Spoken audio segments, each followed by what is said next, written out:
My name is Kodo Bangini. My students call me Teacher Kodo, the artist. Let's watch this video and let me know what you think about it. Like, share, and comment. Let's watch. Mistake an artist can make is losing their authenticity. Art is born from the soul, from an inner truth that does not seek approval but expression. It is a reflection of who we are, what we feel, and how we see the world. Without authenticity, art becomes empty, a mere imitation of trends or what others expect to see. The greatest mistake an artist can make is forgetting why they started. At some point along the way, external noise can become overwhelming. The market's expectations, social validation, the pressure to fit into what is considered commercial.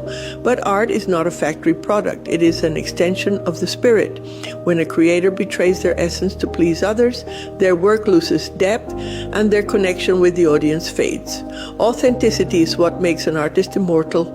It is not found in perfect technique or in applause, but in the ability to convey. This is Paint the Public Art channel. Anytime you hear Paint the Public, just respond. Let's paint.